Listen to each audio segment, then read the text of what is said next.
merupakan rahasia bagiku. Baik dalam hal kenyang maupun dalam hal kelaparan, baik dalam hal kelimpahan maupun dalam hal kekurangan. Segala perkara dapat kutanggung di dalam Dia yang memberi kekuatan kepadaku. Saudara, jemaat Filipi itu memiliki tempat yang khusus di hati Rasul Paulus. Kenapa?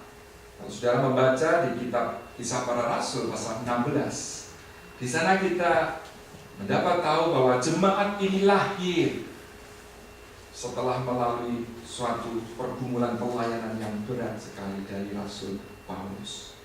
Paulus melalui satu penglihatan tahu bahwa dia diutus untuk ke Makedonia, memberitakan Injil di sana. Tapi apa yang terjadi, saudara?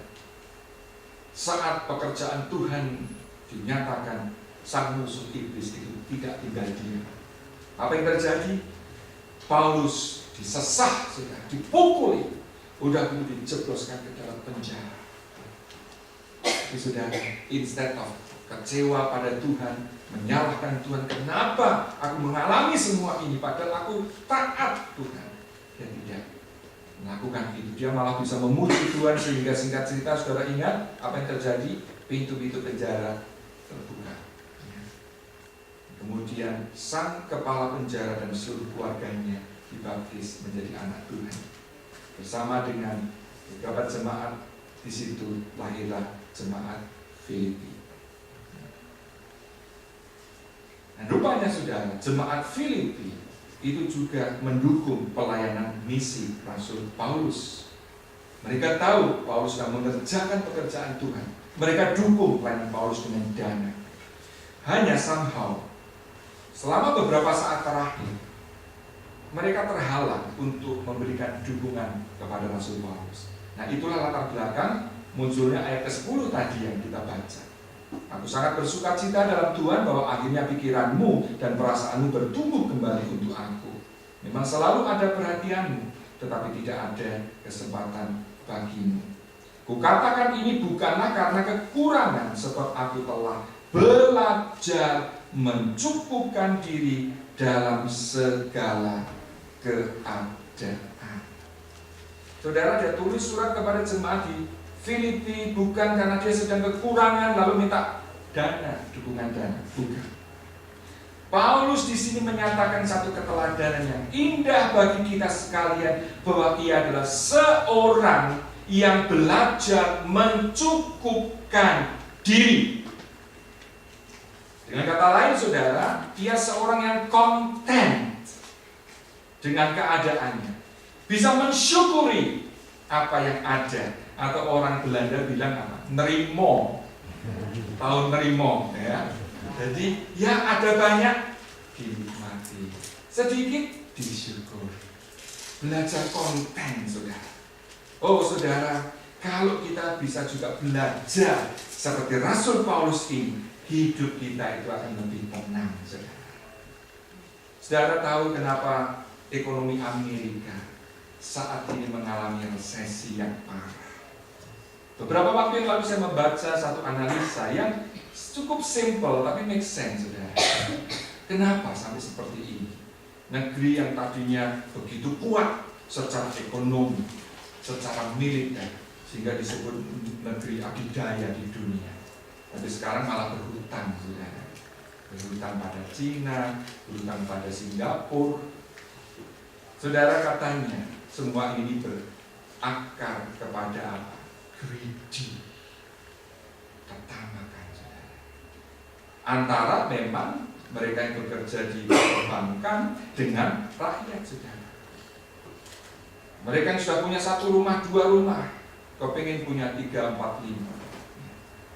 Padahal mestinya ada ketentuan income dan sebagainya.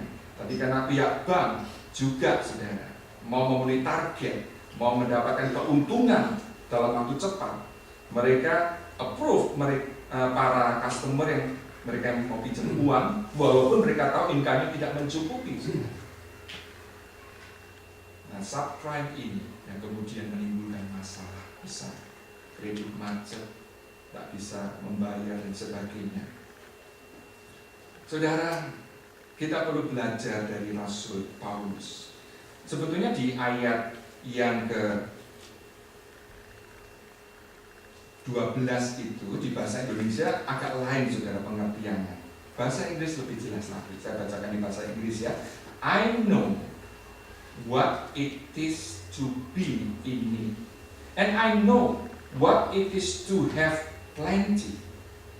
I have learned the secret of being content in any and every situation, whether well fed or hungry, whether living in plenty or in want. I have learned the secret of being content in any and every situation. Dia akui, saudara, kesadaran itu tidak muncul begitu saja, melalui proses belajar. Dia bilang I have learned, itu berarti tadinya dia tidak ngerti, saudara. Tapi dari pengalaman dia sendiri, dari pengalaman orang-orang sekitarnya, dia sadar betapa pentingnya tahu rahasia untuk merasa berkecukupan. Saudara, 2 tahun yang lalu saat kami membeli rumah, ada beberapa orang yang bilang, Pak Ben, kenapa sih di rumah kok kecil begitu? Kok cuma 2 kamar? Well, sebetulnya saudara siapa sih nggak ingin punya rumah lebih besar? Di Kudus kami tinggal di rumah 4 kamar, saudara.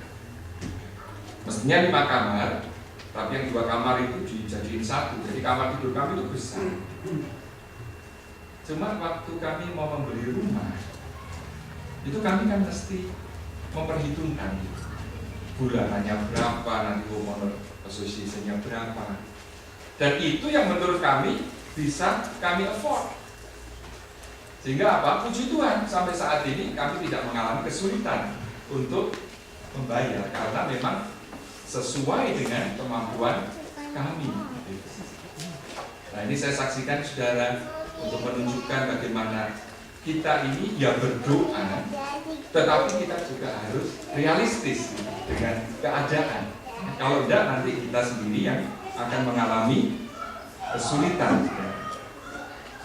Saudara, banyak orang mengalami kesulitan karena mereka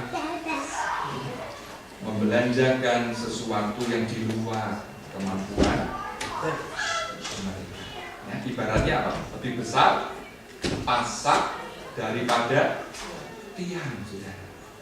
Saya kasih contoh dari beberapa pengalaman waktu di Indonesia. Ada sebuah keluarga yang kaya sekali, saudara.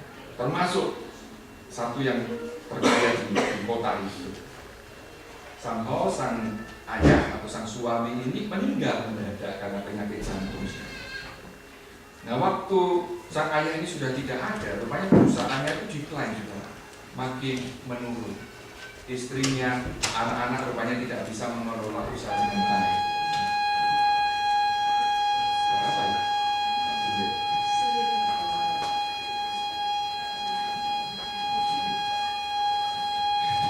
Belum pernah kita ada suara seperti ini ya.